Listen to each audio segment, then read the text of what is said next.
آئیے کتاب رحمت سورہ الکہف اٹھائیں۔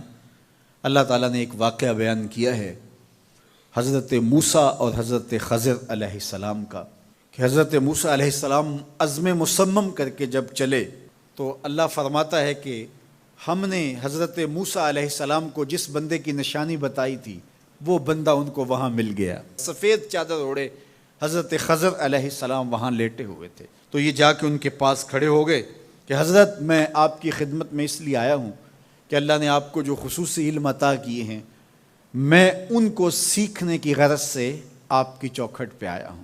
کہا تم میرے ساتھ صبر نہیں کر پاؤ گے، معاملے مشکل ہیں، سفر دشوار ہے، منزل کٹھن ہے، اور میرے معاملات ایسے ہیں کہ تم اعتراض کرو گے، اس کے بغیر تم رہ نہیں سکتے۔ حضرت موسیٰ علیہ السلام نے کہا اگر اللہ نے چاہا تو آپ دیکھیں گے میں صبر کروں گا، اور آپ کے کسی حکم کی کسی کام کی میں نافرمانی نہیں کروں گا، کسی کام کا انکار نہیں کروں گا۔ کہا کہ اچھا شرط یہ ہے کہ جو میں کروں اس پر تم اعتراض نہیں کرو گے، سوال نہیں کرو گے، یہاں تک کہ میں خود ہی نہ بتاؤں۔ تو کہا کہ یہ شرط ٹھہری، میں کوئی بات نہیں کروں گا۔ فانطلقا، دونوں چل پڑے، دریا کے پار جانا تھا۔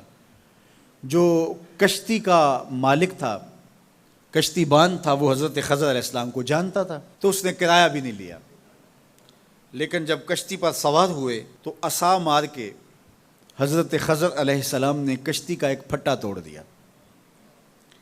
تو بے ساختہ حضرت موسیٰ علیہ السلام نے کہا آپ نے پھٹا توڑ دیا، یہ سارے ڈوب جائیں؟ کہا میں نے کہا تھا نا تم میرے کاموں پہ صبر نہیں کر پاؤ گے۔ تو حضرت موسیٰ کو یاد آیا، کہا میں بھول گیا تھا، اس پر مواخذہ نہ کیجیے۔ پھر دونوں چل پڑے۔ بچے کھیل رہے تھے، ایک خوبصورت لڑکا وہ بھی بچوں میں کھیل رہا تھا۔ حضرت خضر آگے بڑھے اور اس کی گردن مروڑ دی، اس کو قتل کر دیا۔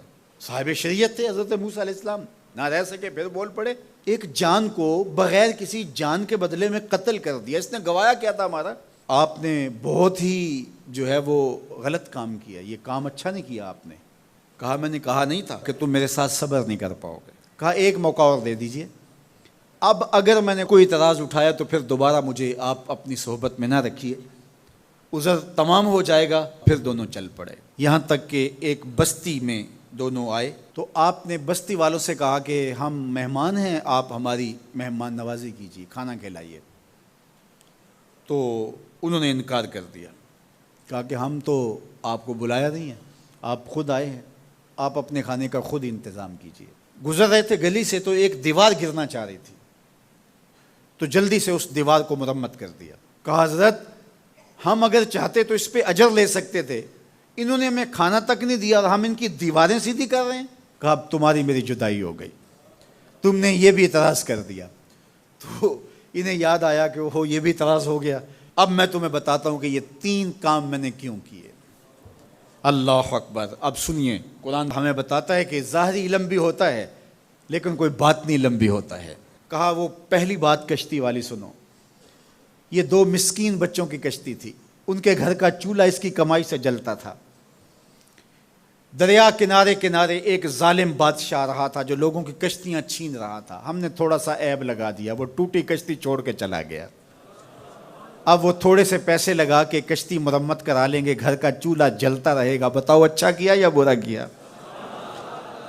کہا رہی بات اس بچے کی جس کو ہم نے قتل کیا، اس کے ماں باپ مومن تھے، نیک تھے، صالح تھے، بچے نے بڑا ہو کے بہت برا ہونا تھا، ہم نے اس کو قتل کر دیا، اللہ اس کے بدلے ان کو بہتر اولاد دے گا۔ علماء تفسیر نے لکھا ہے اس بچے کے بدلے میں اللہ نے ان والدین کو ایک بیٹی عطا کی جس کی نسل سے 70 نبی پیدا ہوئے۔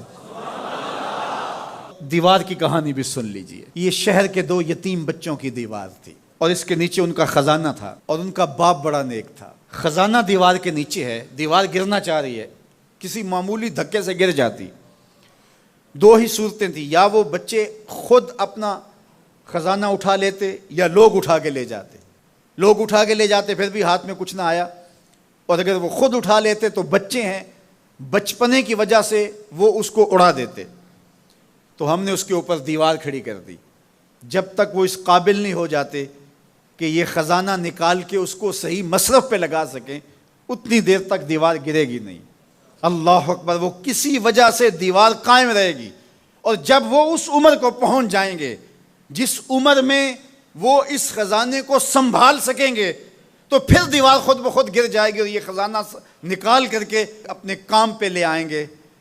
میں جب پہلی مرتبہ اس کو جو ہے وہ غور کے ساتھ تلاوت کیا تو مجھے یہ لگا کہ اس کا انطباق پاکستان کے حالات پہ بھی ہو سکتا ہے، اس لیے کہ یہ بھی یتیموں کا سرمایہ ہے۔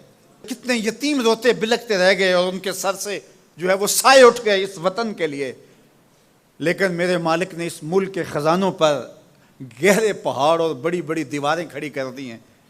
جب تک یہ قوم بلوغت تک نہیں پہنچے گی اتنی دیر تک وہ خزانے ظاہر نہیں ہوں گے، اور جب یہ قوم اپنی بلوغت تک پہنچے گی، شعوری بلوغت، فکری بلوغت، علمی بلوغت، اور رب سے جو وعدہ کیا تھا پاکستان کا مطلب کیا، لا الہ الا اللہ، جب اس بلوغت تک یہ پہنچ جائے گی، اس وعدے کی تکمیل ہوگی، پھر رب دیوار ہٹا دے گا اور پاکستان کو اللہ اتنے خزانے دے گا اور پاکستان ایسا مالا مال ہوگا دنیا دیکھنے آئے گی انشاءاللہ۔